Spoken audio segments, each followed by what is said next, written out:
ఉన్న డిఎస్సి మిత్రులారా, ఈరోజు వివిధ జిల్లాల నుంచి అభ్యర్థులు డిఎస్సి ఆస్పిరెంట్స్ వచ్చి ఈ ప్రజా దర్బార్కి అటెండ్ అవ్వడం జరిగింది.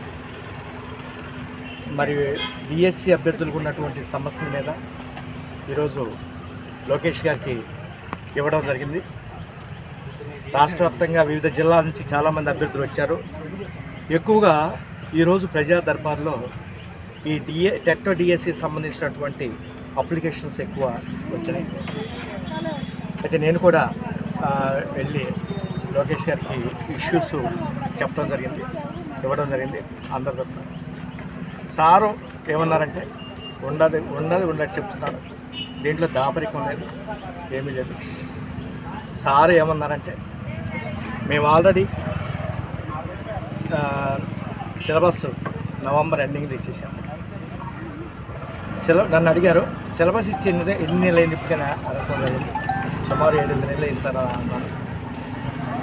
మరి 6-7 నెలలు అయినప్పుడు మరి మీరు చదువుకోకుండా, పిల్లలు చదువుకోకుండా ఏం చేస్తున్నారు అని అడగటం జరిగింది. అయితే నేనేమన్నానంటే, సార్ పిల్లలు అంటే మీ నుంచి క్లారిఫికేషన్ రాలేదు సార్, పలానప్పుడు డేట్ రాలేదు అంటే నేను చెప్తూనే ఉన్నాను. ఆల్రెడీ ఎస్సీ క్లారిఫికేషన్ అయిపోయిన వెంటనే 15 రోజులు 20 రోజులు అటు ఇటు నోటిఫికేషన్ ఇచ్చేస్తాం అని నేను చెప్పాను. ఆల్రెడీ నా తప్పేం లేదు అని సార్ చెప్తుందని. అయితే నేను ఇంకొక పాయింట్ అడిగాను.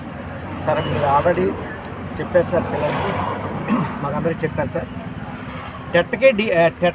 టెట్ నోటిఫికేషన్కి దాని ఎగ్జామ్కి 90 రోజులు ఇస్తాము, డిఎస్సి నోటిఫికేషన్ దాని ఎగ్జామ్కి 90 రోజులు ఇస్తామని చెప్పారు సార్. సో ఆ ఉద్దేశంతో రాష్ట్ర వ్యాప్తంగా ఉన్నటువంటి 6 లక్షల మంది మేము మీద హోప్ పెట్టుకున్నాం సార్. అంటే 90 రోజులు కాదు, మేము ఆల్రెడీ 6-7 నెలలు మేము ఇచ్చేసాము, 90 రోజుల కంటే ఎక్కువ ఇచ్చేసేసాము.